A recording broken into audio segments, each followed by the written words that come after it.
इस मृत्युलोक में जन्म लिया है, उसे एक ना एक दिन इसे छोड़कर जाना ही होगा। जो व्यक्ति इस सत्य को समय रहते समझ जाता है, वो अपने मरने के बाद मोक्ष पाने का प्रयास करता है। दोस्तों, मरने के बाद भी कुछ कर्म ऐसे हैं जो अगर मृतक के परिवार द्वारा विधि पूर्वक किए जाएं तो मृतक की आत्मा को मुक्ति मिलती है। इन्हीं विधि में से एक है मृत व्यक्ति के अंतिम संस्कार के समय किए जाने वाली कपाल क्रिया। आइए पहले जान लेते हैं कि यह कपाल क्रिया होती क्या है और इसे कब किया जाता है। मृत व्यक्ति के शरीर को जलाते समय मृतक के सिर पर 3 बार डंडा मारकर इसे फोड़ा जाता है। इसी को कपाल क्रिया कहते हैं। ये अंतिम संस्कार का महत्वपूर्ण हिस्सा है। इसके बाद ही शव पंचतत्व में विलीन हो जाता है। हिंदू धर्म में अंतिम संस्कार में इस क्रिया को करना अनिवार्य होता है। यदि इस क्रिया को सही से संपन्न नहीं किया गया तो मरने वाले व्यक्ति की आत्मा को शांति नहीं मिलती। लेकिन क्या आप जानते हैं कि ऐसा क्यों किया जाता है और चिता में शव के सिर पर डंडा मारने का हमारे ग्रंथों में क्या महत्व है? शास्त्रों के मुताबिक ऐसा करने से मरने वाले की आत्मा को शांति मिलती है, मगर इसके अलावा एक और वजह है जिसके चलते ऐसा किया जाता है।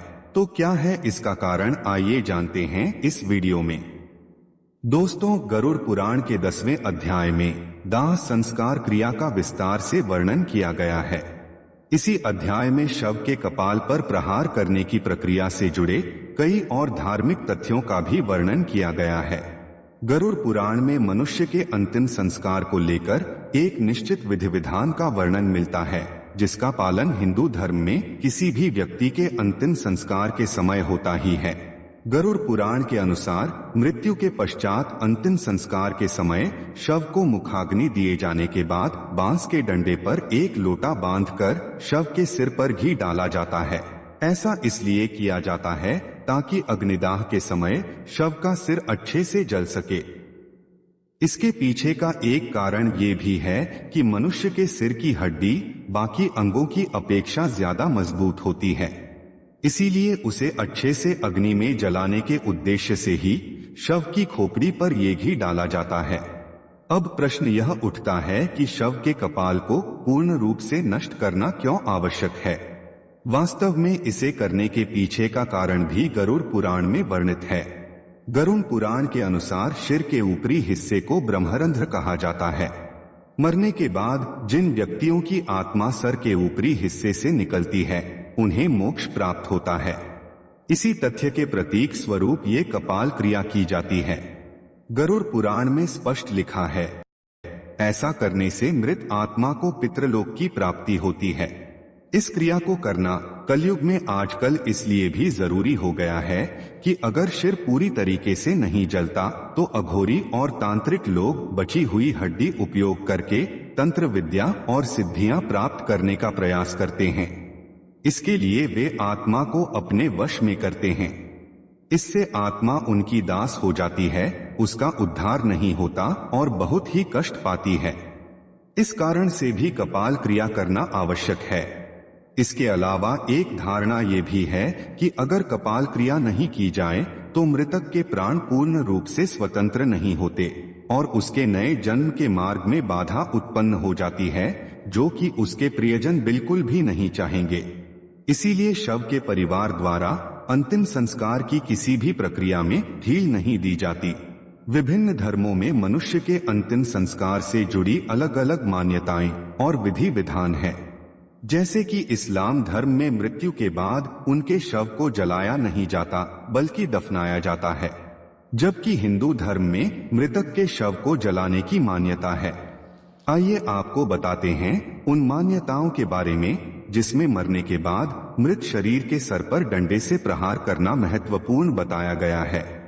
प्रचलित मान्यताओं के बीच एक विधि का वर्णन श्राद्ध चंद्रिका पुस्तक में भी वर्णित है, जिसके अनुसार सिर में ब्रह्मा का वास माना गया है। इसीलिए आत्मा को पूर्ण रूप से मुक्ति दिलाने के लिए कपाल क्रिया की जाती है, जिसके लिए मस्तिष्क में स्थित ब्रह्मरंध्र पंचतत्व का पूर्ण रूप से विलीन होना आवश्यक है।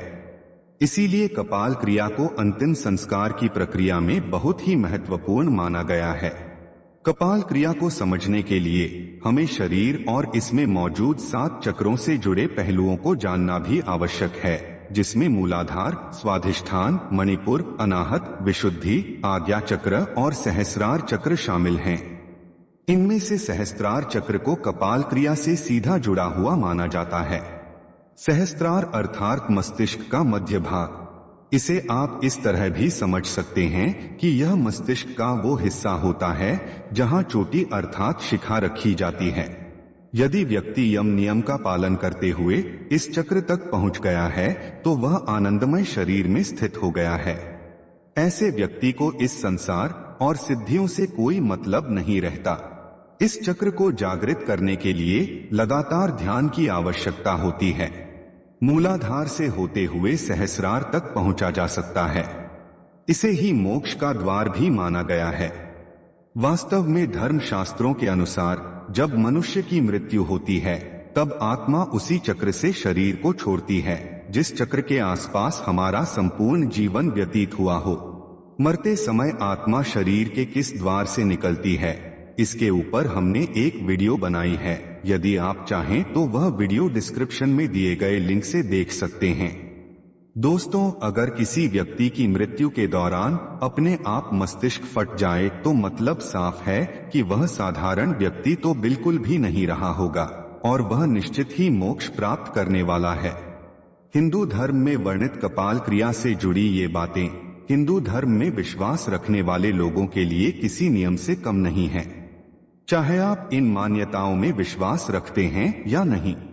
ये मान्यताएं अप्रत्यक्ष रूप से आपके जीवन से लेकर मरण तक आपसे जुड़ी हुई हैं। दोस्तों, आशा करते हैं कि आपको हमारी यह कोशिश